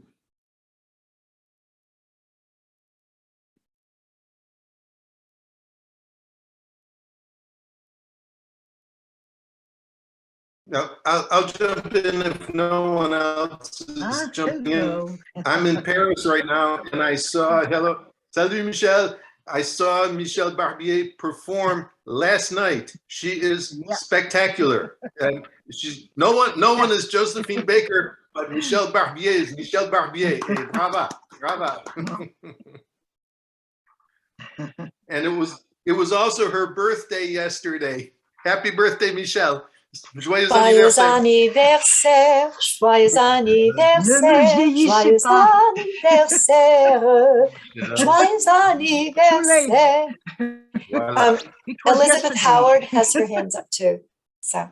Hi, I'm a huge fan of Josephine Baker. It happened all by accident this past year, taking Susan Baldry's French chanson class, where we study songs, French songs and the lyrics. And so I just accidentally came across her YouTube performances and read a couple of biographies. And I wonder if you'd like to speak a little bit about her childhood, the abuse that she suffered as a child. I mean, I'm totally, to me, she is one. There's no one like her, and from where and what she came from to get to the point. And also have been a wonderful in New York, marched for peace and for rights, women's rights. I guess it was. I mean, and having all those children from all different kinds of all different countries to show that she called it her rainbow family, to show that people could get along no matter what their backgrounds were. There were so many facets to this woman, and the fact that she started as a dancer and then she would be at the end of the chorus line. They had this thing where you'd be at the end of a line in a show, and the end of the person at the end would come out and just make all kinds of, she made all kinds of cross eyes, goo eyes, and then she would suddenly become this amazing performer. I mean, and to learn to sing. I mean, how did she even learn how to sing that well? She was a wonderful singer, you know, not just a dancer. She was self-taught in dance and voice and singing. Remarkable. But if someone wants to talk about a little about her childhood and how she came to go to Paris, and also the reaction of when she came back to New York and went into a restaurant and they didn't want to serve her after she was this big star in Paris. Star Club. Yeah. Anybody want to address what I just any of it? I research, actually she forms the kind of the subplot of my book, and I researched her life quite a bit. She's a hero of mine as well. So I could say a few words. I'm sure Michelle could say it better, but I do know that she tried. Well, she was born in St. Louis, and you know she was married as a teenager, which you know today we would call statutory rape. And she had very difficult upbringing. She tried to get into Noble Sissel's first show on Broadway, and he said she was too young. And I think you know she was a very, from what I can tell and from what I've read about her, she was a very what's the good word? Traumatized person, I think. I mean, she was actually married twice as a teenager. And, you know, I think by the time she got to Paris, she had gone through all of the kind of growing up under segregation in America. There was a huge race riot in her hometown when she was a child in St. Louis. The chorus girls in some of the shows that she was in, they called her the monkey. That was their nickname for her, because her skin was darker than theirs. You know, so I think that when she got to Paris, and all of a sudden everybody thinks she's beautiful and thinks, and she becomes a sex symbol at, you know, in her early 20s. I just don't see how that could not do something to a person that, you know, I don't know how she survived it, honestly. But she did. And she was, like you say, she was truly, truly just one of the most incredible people that I know of. You know, down to the fact that during, you know, her work for the French Resistance, she's going to all these fancy parties with government officials, and she's spying on them, and she's making notes and hiding them in her bra and going back and giving them to the, you know, to the authorities she's working for. And just, I mean, the guts that she had, and she got severely sick during World War II and had to actually stop spying for a while. But, you know, I mean, she almost died several times, and just the guts she had is unparalleled, anyone that I know of. I just want to mention that she had a song, J'ai deux amours, and she changed it after she got treated so poorly when she came back to America. She said, not I have two loves, America and Paris. she changed it to, instead of pays the à E, she Paris, changed ouais. it to E. America, and she didn't want to say that America was her love. She said, "J'ai deux amours." America. No, she took it away. I forget what. Susan, do you remember what it was? She said she changed the title. Oh, my love is Paris, not America and Paris. She took away the America because she was really not served in a restaurant when she first came. I mean, she was treated. It was And terrible.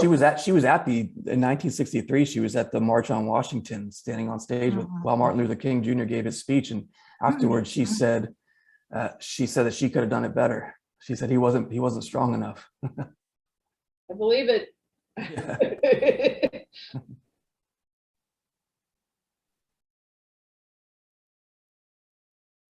Yeah. Yeah. Right.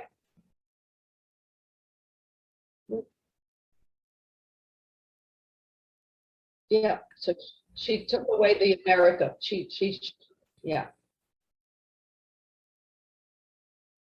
I'm just going to quickly jump in here because I don't think I have that much to add, except that I think what you see again and again in Josephine's career as well is this ability to, is this resilience. So she does get knocked down and she gets up again. It's a different song. But she, and I was just thinking about her speech at the March on Washington, because she actually makes a mention of education in that speech. And she talks about her experiences in America and in Paris a little bit. And she talks a very tiny bit about her difficult childhood, and the way she was treated. And she says, and now, you know, I get angry, and when I get angry, when Josephine roars or something, the whole world hears. And she said, but you guys, you know, get education, because when you get angry, you need to get education. And I wonder if that's also something, a reflection on her childhood, which goes along with, you know, wanting to raise her rainbow family in this incredibly loving and well-supported manner, whether she did succeed in that or not. And yeah, so I just thought I'd share that moment in her speech where she's like, and let's get educated, because I think there is a connection there. Just one last point. I had the pleasure of visiting the castle that she kind of lived in her later life before circumstances were changed, and also to meet one of her sons. And he introduced us to this project, this graphic novel that that was created about Josephine Baker's life, and also that was going to be translated into English. Hopefully it's in English now, but I have a copy of the French version. And just in terms of this discussion about education, it just points to the ways that her children, you know, are now trying to keep, you know, her life and her story in the narrative. And comic books, i.e. graphic novels, are one of the ways, especially in French culture, the just love of comic culture are one of the ways to keep her story alive. I think that might be translated now. It's definitely something to check out if it is in English, or, you know, we have French speakers here too. There's definitely a French version of it. It's a nice, big, thick tome, graphic novel tome about Josephine Baker's life.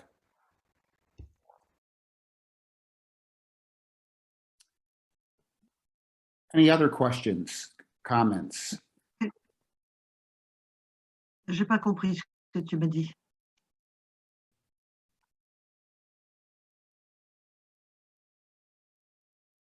Oui, enfin, il y a un film qui a été fait il y a longtemps sur Josephine Baker. Il y a beaucoup de documents, c'est sûr.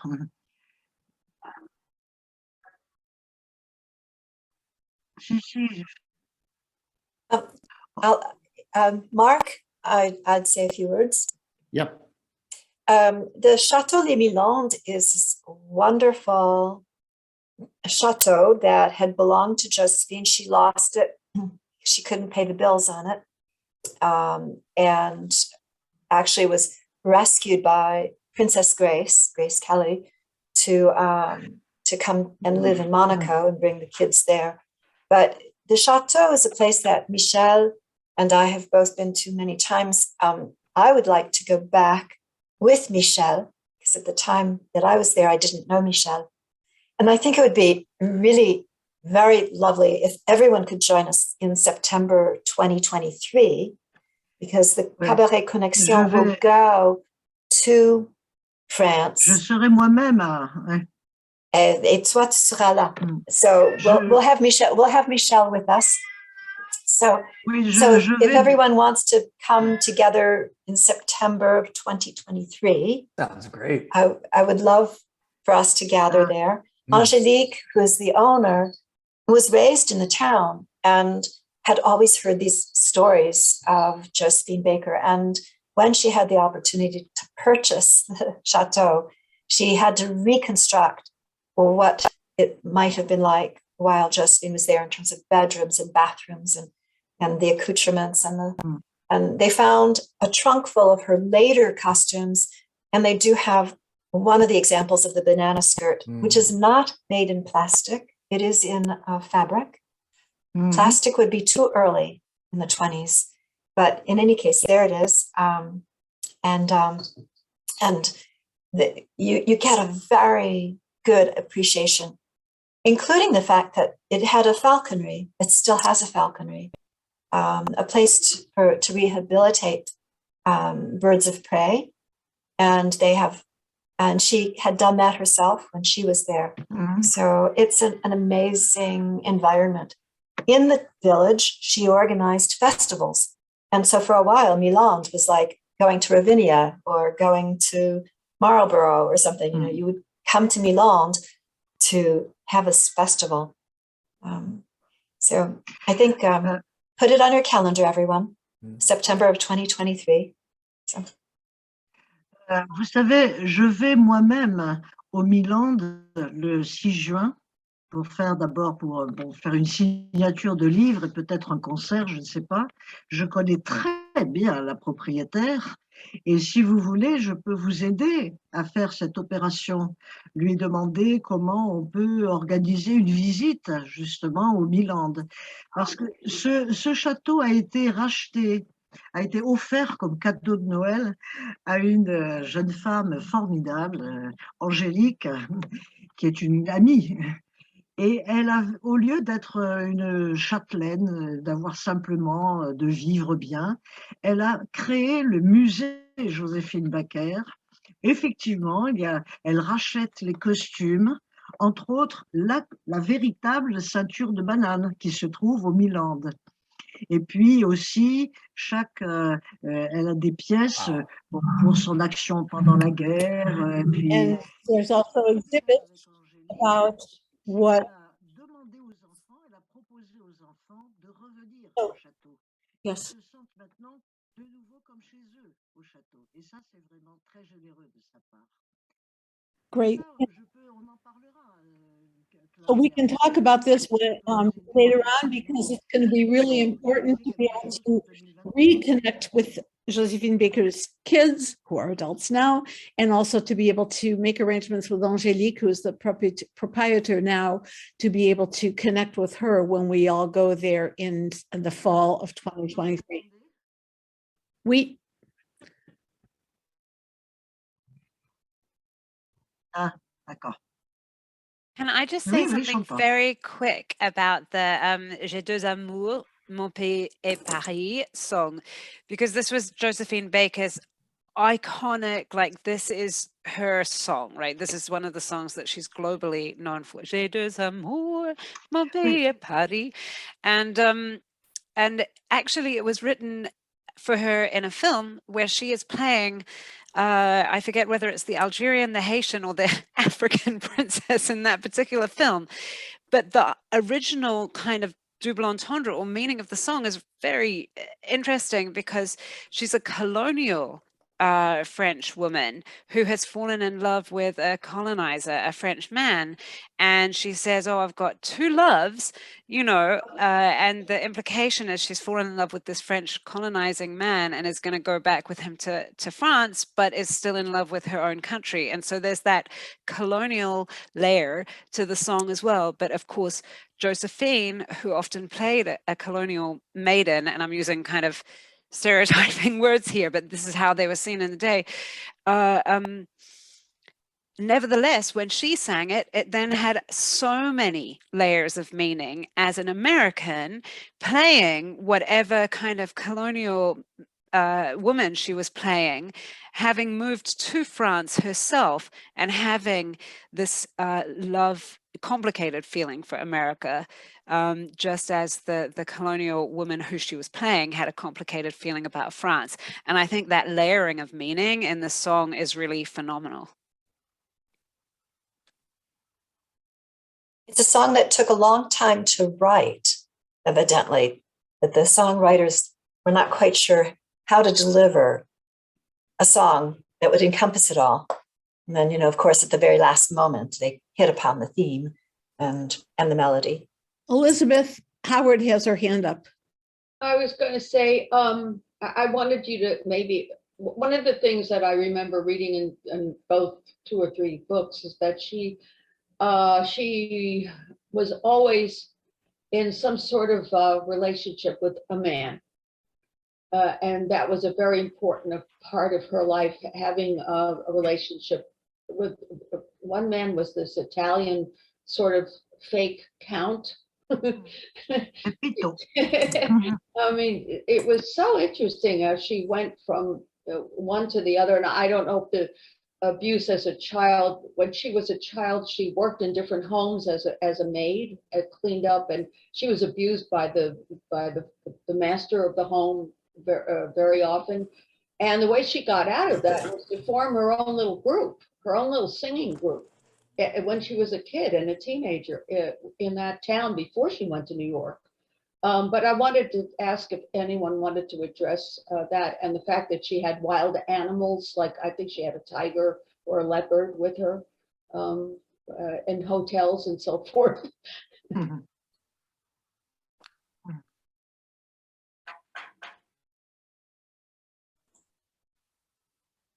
Mark, I wonder if... Je n'ai pas connu Joséphine à l'époque où elle avait non pas un léopard, mais un guépard. Elle était au Vésiné, c'était avant la guerre, donc je n'étais pas née encore. Hein. Yes. So before the war, Michèle wasn't born, so she can't talk about Josephine's animal love. She never arrived at the office without her 2 dogs, and that's part of what Michèle was able to know. In the book, she talks about Josephine's great passion for animals. She had a big house with a big park, with a big lawn. So the splendor of all this lends itself very easily.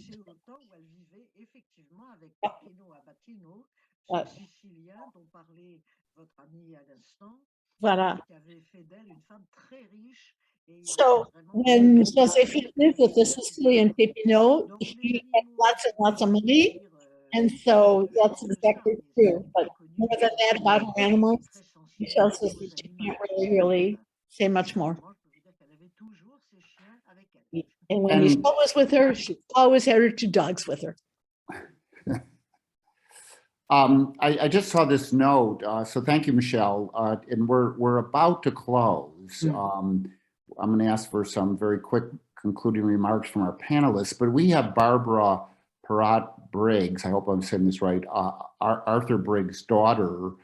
And Barbara, do you want to just share a couple of stories or just observations with us?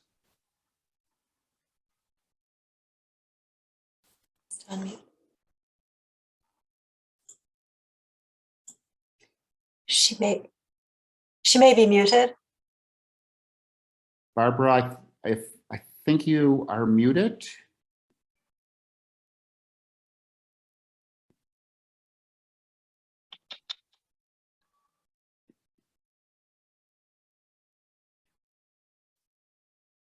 Barbara, you are muted. I'm not sure.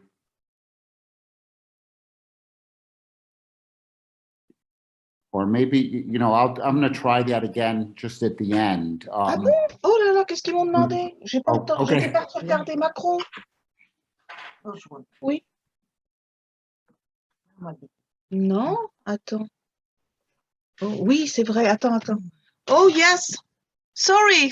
I didn't, you know, we have the election, the French elections at the moment. So I was listening to our president, future president. I'm sorry, I didn't hear your question. I'm sorry about it. Oh, Barbara, I just wanted to, if you wanted to. I would like as to. Arthur's daughter, share some notes with us. Yes, actually, everything that Travis said was exactly what my father wrote in his history, you know. And as my father was very secretive about his musical life, you know. So I mean, I cannot add other things apart from the fact that he was a wonderful father and a great musician. Well, thank you for sharing, Barbara, and it's just great that you'll be able to join us today. So we're going to close with some quick comments from each of our panelists. And panelists, I want to pose you know, with your concluding remarks, 2 minutes or less, but just an observation of this conversation. We're talking about the past, but we talk about the past because it informs where we are now, and we hope it shapes our future. And so much of our discussion is relevant today. All of this conversation is relevant today. Musicians being ripped off, and Black musicians in particular being ripped off, right? And the role of culture in shaping politics, the systemic racism and how empire continues to play out, the continuing, you know, just fundamental importance of Black music to the music of the world, and the themes go on. With that, I'm going to ask each of our panelists, 2 minutes or less, just to offer any concluding remark that you want to make. And then Claudia, I'm going to have you host the show with some reminders about all the wonderful programs that you have upcoming. So we'll mix it up. Let's go with Travis first. Okay, well, thank you again for having me and having us all. And I guess what I would say is, I think one of the most important things Paris gave to someone like Arthur Briggs and Josephine Baker was the chance to reinvent themselves away from what they had experienced in America. And as we've said before, even though it wasn't free, it was at least free enough to give them space, I think, to really live the kind of life that they wanted to live without those constrictions upon them. Now, I think, you know, in terms of how it relates to what's going on today, one of the main things for me in writing this book, the main reason that I wanted to write it, is I felt like Arthur Briggs' story and Josephine Baker's story are so incredibly important to what's going on right now. While I was in Paris researching the book, it was literally the day after I had gone to see the location where Arthur Briggs was kept a prisoner by the Nazis. I went back to my hotel, and on the news, it was a French news broadcast, and they were talking about the Unite the Right rally in Charlottesville, Virginia.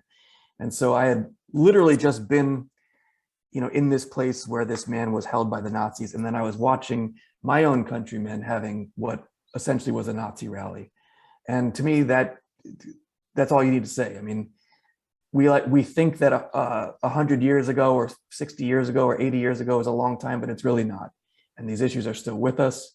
And I believe the importance of these stories for me is that if you want to know what true courage looks like in the face of evil, in the face of mortal danger, you couldn't find two better stories than Arthur Briggs and Josephine Baker. Thank you, Travis. And Rashida. Well, coming back to the importance of experiential learning and embodied knowledge. And as we were talking about Chateau de Melonde, I was remembering my visit there, and forgive the kind of unpolished nature of this, but I thought I'd show you some of the photos from my trip there so you could get a little preview in case we do have that opportunity to have some experiential learning on a field trip, if you will. So I'm going to share my screen briefly. See it again. Okay, so this was my view driving up. And let me see, which way am I going? I think I'm going the other way, sorry. This is a top with beautiful gardens, and the castle is, you know, just to the right of this, but it has some beautiful gardens on top. Forgive the selfies as we go through those. Stunning views. We went with a class trip, so again, the importance of sharing this knowledge, you know, not just through scholarship, but having the opportunity to go. There you see a side shot of the chateau. Stunning views again.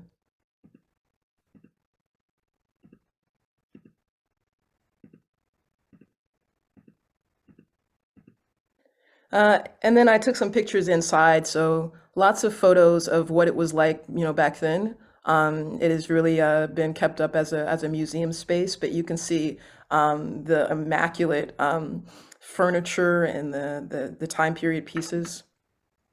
And here's the banana skirt that we were all talking about that is still there, protected under glass, but that's the banana skirt. Yes, yes. And just a wonderful assortment of the gowns that she wore. And just, you look at these and you're just like, wow, she was so thin, so in shape, so gorgeous. Some collectible photos, more gowns. And then you also see attention to, like, this was featured in a magazine, on a magazine cover.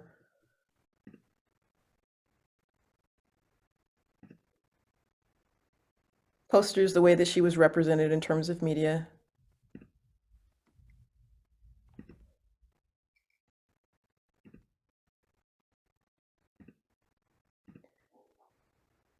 All of the people that she was in contact with. And so we talked about the March on Washington. This is her beside Léopold Sédar Senghor.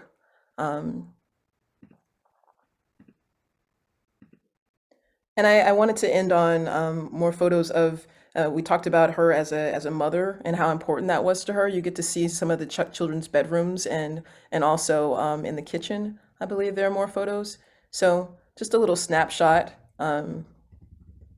There's a picture of the kitchen here. What was it like to eat as a part of Josephine Baker's family in the kitchen? What did the kitchen look like then as opposed to how it's currently been preserved? So I just thought it might be nice to get a little snapshot, a little preview of that experience. And just to underline again, I really am glad of this opportunity and this festival that really highlights Josephine Baker's contributions and her experience. And it's also wonderful that the French government, you know, included her in the Pantheon. It just shows the real impact that she had and that her legacy continues. Thank you, Rashida. And Rachel? Yeah, and actually you mentioned France today, and one of the lines in the sort of very short, more imaginative preface to my book is the celebrated film La Haine, with its musical backdrop of French hip hop, was one legacy of the Antilleans and Africans swirling around the dance floor at the Bal Colonial. And I think for me, I'm just going to finish by reading you a very short passage from my book, which will come in at under 2 minutes. Many lives weave through this book, and I'm privileged to have shared in them. One of my favorite parts of being a historian is the unabashed plunge into the lives of others. I would love to have sipped a glass of champagne with nightclub owner Ada Bricktop Smith, taken a twirl on her dance floor, and giggled over the latest scandale on view in her boîte, just as I would love to have listened to the fiery speeches of anti-colonial activist Lamine Senghor and fumed over the injustices of empire at a Black Union meeting. Later, perhaps, I would have complained with Paulette and Jane Nardal about the gendered exclusions in that group and retreated back to their salon with fellow students and intellectuals to discuss art and literature, sing a little around their piano, and envision what it might be like to forge a culture within France that embraced and reflected diversity in a full and self-conscious fashion. I might even have caught a glimpse of Josephine Baker at Bricktop's bar and ventured a shy smile. I have so enjoyed reading the newspaper reports of all the Black and Antillean adventures, struggles, and contributions documented in this book. Scholarly work is shaped by the choices and affiliations of the scholars who create it. These choices, interests, and passions also shaped the work, the self-representation, and the music making of the men and women who inspired and inhabit these pages.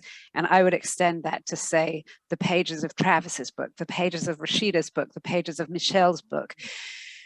I hope that through following their stories, Arthur Briggs, Josephine Baker, Bricktop, Sidney Bechet, Inez Kavanagh, you get to know them and to appreciate their musical passions, their cultural politics, and their desire to find a home for their sounds and their selves. Lovely. And finally, Michèle. Yeah, oui. Je suis en train d'écrire un message. Any concluding remark? Je n'ai pas compris. Susan will need you to translate.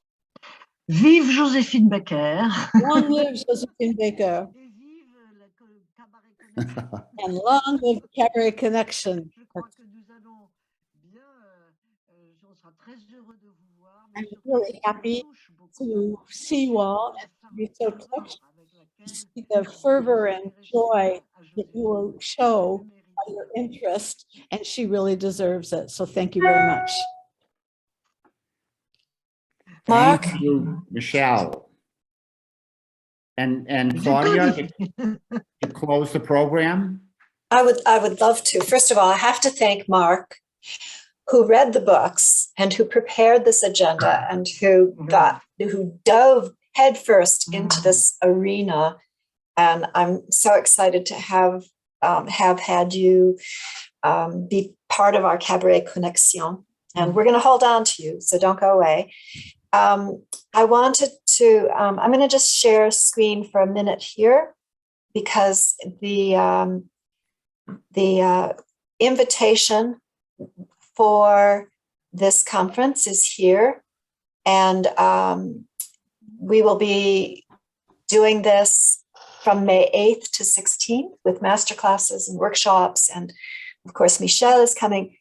The most recent news is that Olivier Betty is also joining us. He is the grandson of Henri Betty, who wrote the music for C'est si bon de pouvoir l'embrasser. Right? So he's coming. Oui, voilà. So Olivier Betty is coming, as is Emmanuel Bonini. Isabelle Georges, who you see here in the bottom row in the middle, is one of Maury Yeston's favorite singers. She's from France. You'll see Patrick Pernet is in the top left. He's going to be accompanying Michèle, but also talking to us about the role of the pianist and the arranger. Cynthia Clary, Carla Gordon, Lynn Jordan, Elizabeth Doyle, et cetera, et cetera. We have a whole panoply of folks. And I do think this is the start of a conversation. The conversation gets to continue. So I think we'll have the opportunity to just meet some of us in person, either here or back in France. I'm so excited to meet Rachel when we get to Europe, because Rachel is meeting us right now from Utrecht, from the Netherlands.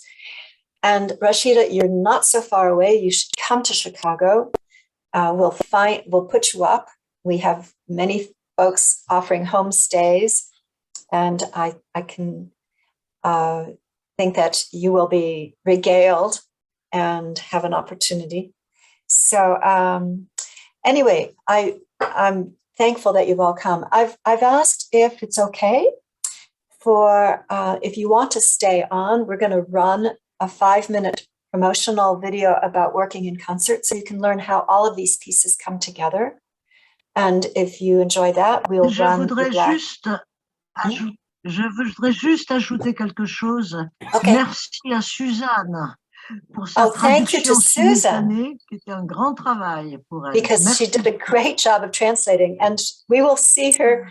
She has a wonderful class on La Chanson Francophone, which you can join by Zoom on Monday evenings. It puts it very early in the morning on Tuesday morning in Paris. But her class, I know that Elizabeth Howard has taken it, and I think Paul Geiger might have even stepped in a little bit with Christine Steyer. It's a wonderful way to work on your French and to learn more about French songs from around the world. So.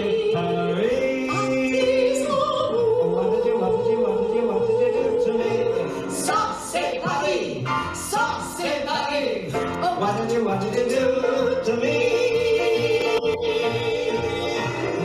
The thing that unites all of us is our love of song. Song is the genre with which we have chosen to express ourselves. It doesn't matter if it's opera, it doesn't matter if it's a country song, it doesn't matter if it's a blues song. It's the way that we connect to the world and make the world a better place.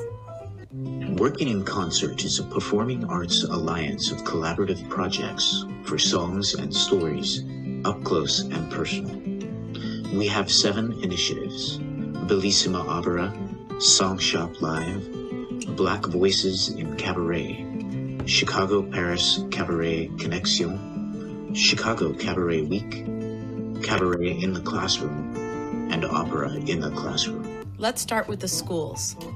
In the past 20 years, Claudia has brought cabaret to the classroom. And Christine has brought opera to the classroom. Between us, we've served well over 30,000 students. I bring to schools a French language and history cabaret show called Souvenirs of Paris, 1950. Whether suburban, urban, or rural, the kids just get it. With Bellissima Opera School Outreach, we've had tremendous experience with Chicagoland youth, performing opera up close and personal. To further engage the students, we had the kids write poems that could become songs. They started writing their own blues song, their own sad song. Kids from the back of the room came up to read, and the teacher came to me afterwards. She said, "This kid has never spoken in my class all year." And there they are, within 30 minutes, bearing their soul to their class. How many people say something about my weight, but I still love my body and I got self-esteem? This intimacy is the future. It is what we are craving for as artists and as humans. Our second initiative comes directly out of our school outreach, the creation of a new opera called Future Perfect, with the lyrics and characters inspired by the writings of almost 1,000 students.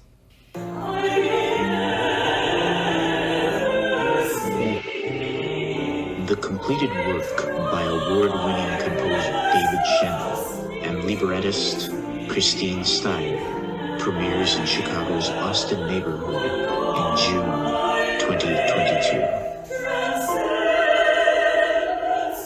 Our third initiative is Song Shop Live, an ongoing workshop with adult singers. For both professionals and advanced amateurs, Song Shop has become a place for singers to deepen their interpretive skills, prepare new repertoire, and open themselves up and take the risk. Actually, I call Song Shop home. I found home because of this common bond among us in the community. Our fourth initiative is the Chicago-Paris Cabaret Connexion, or Connection. It's an annual exchange to advance together the art of cabaret, from its birthplace in Paris to Chicago, the future capital of cabaret, if I may say. We began the exchange in Paris in 2017, and in 2018, we held an 8-day international conference right here in Chicago. The Connexion toured to France in 2019 and returns to Chicago in May 2022 as part of Chicago Cabaret Week. Cabaret Week is shared with 3 cabaret organizations to celebrate cabaret in all its diversity. Would you care to hear the strangest story? Let's talk a little bit about us, Black Voices in Cabaret. This came out of discussions I had with some fellow artists to create a program for Black cabaret entertainment. I heard that you were hurting, that you were suffering pain. You survived, now your moment has arrived. In this disposable world, I want to contribute with those that are helping cabaret, jazz, and Black voices. I found a whole new lease on life. There are a lot of Black voices in cabaret in Chicago, and I'm hoping that you'll stay with us and hear some of these fine artists. There's doubt on either side. I do want to say that one of the folks who's sitting here watching us is Oleyinka. She's a teacher at Holy Trinity High School, which is where we're going to be holding the Connection Conference masterclasses and all. And I wanted to encourage her to bring her students to some of our later afternoon sessions after they're finished with their schoolwork. And it's a relationship I hope we get to develop with this school. This school is it's primarily Black and Latino students. They have a 100% rate of college acceptance for their graduates. It's it's I think a treasure trove that we're just starting to learn about. And I've even recommended that Susan Baldry become their next French teacher because they need a French class. So I want to thank all of you for joining us. It's been fun, and we're going to post this on the YouTube channel, and those of you who would like to make a donation to help pay for the expense of producing this, you're still welcome to make a donation anytime. So workinginconcert.org/donate. And that's all I have to say for now. Did you thank Roxanne? And did I thank? Roxanne, can you give us a little sneak preview of who you are? She's behind Working in Concert there. There is Roxanne. She's our technologist, and she has made all of this work. So Merci. So, merci beaucoup, Roxanne. Elle parle français aussi. She also speaks French. So we're all in good hands here. À la prochaine fois. À la prochaine. To the next time. Thank you all. Merci. Au revoir. Je vous embrasse. Big hug to everybody. Au revoir. Bye.